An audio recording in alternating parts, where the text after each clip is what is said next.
excuse me. You did not know no, but you have to. The payments. Excuse me. You take a look at what I said. You go back and take a look. You'll see what I said. You said no. Excuse me. Excuse me. You go take a look at what we said. You go take a look at what I said. You will see what I said. It's a good idea, so we did. It's a great idea. Let's watch. Do you know about the $130,000 payment to Stormy Daniels? Then why did Michael Cohen make it if there was no truth or allegation? Well, you have to ask Michael Cohen. Michael's my attorney, and you'll have to ask Michael. Do you know where he got the money to make that payment? No, I don't know.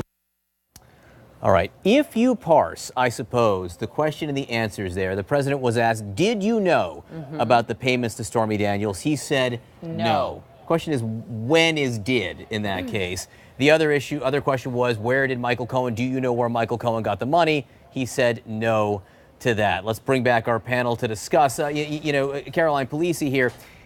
We are going to get a new version, we are told, from the White House, maybe from Rudy Giuliani, about exactly what happened with the payments to Michael Cohen and specifically the hush money payments from Michael Cohen.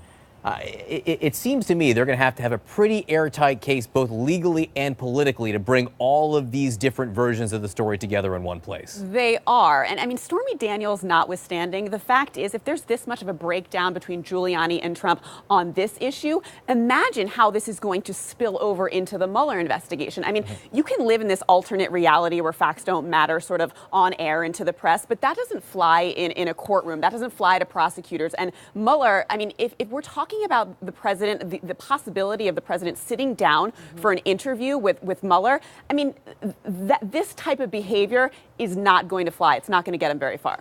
David Chalian, the parsing of words that John rightly mentioned there, I mean, this seems like another, it depends what the definition of is moment. It does, and I've long studied that tape, and I agree with John. You could see the avenues of opportunity to parse language and have an is moment, and Donald Trump can say, I did not know it at the time. I did not know about the home equity line at the time. It doesn't answer the question of reimbursement. When did you learn of this? Did you know you were paying him back for this money that was paid to Stormy Daniels? Rudy Giuliani seemed to start answering those questions this week, and clearly now we're learning in a way that Donald Trump doesn't think works for him or doesn't comport with what he believes his version of the facts are. That's why, as you're saying, this statement that we're going to get from Giuliani, because he's spoken so much and at length over the last 48 hours with so many new fact patterns in there, it is hard to imagine that one single statement is going to be able to both keep the president's language on Air Force One as still operable, which the president believes it is, and square that with anything Giuliani said over the last 2 days. Right. He's going to force us to believe. Go ahead, Michael. But let me just add, it's going to force us to believe that somehow the president was paying Michael Cohen and didn't know why he was paying him. And then we need to know when he started paying him. And then we need to know when he did know why he was paying him. Fascinating to see if we get those answers. That's right. And the irony of all of this, from my point of view, is that Rudy Giuliani went out on his own and did this. Maybe he talked to the president, maybe he didn't talk to the president, but he clearly did not know what the law and the facts were related to the Federal Elections Commission. And they have right there as the White House counsel, Don McGahn, who's a federal election law specialist. That's what he knows better than any other area of law. And all Giuliani had to do was to say, hey, I talked to the president. This is how we want to come out with this. How does this implicate his legal standing as a matter of the Federal Election Commission and the Department of Justice? It's stunning, just stunning. Caitlin, just as you say that, I'm thinking about the press briefing. I'm thinking about Sarah Sanders. I'm thinking about her credibility problem after yesterday. How does she square this today?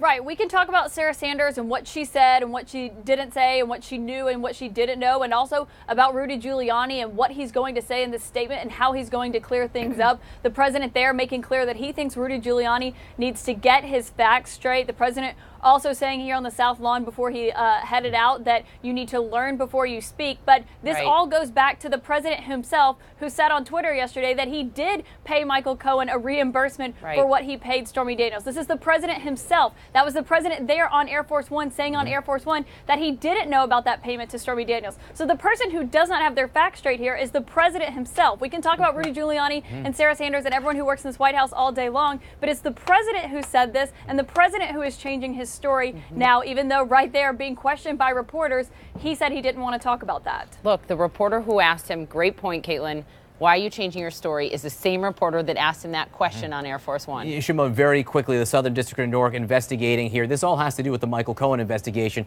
In 20 seconds, where is that investigation today?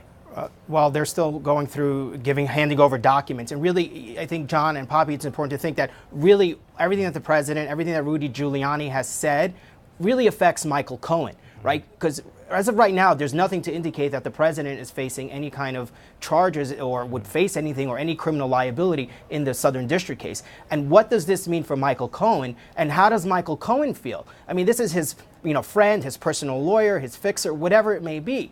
What does this present for him? And what is the president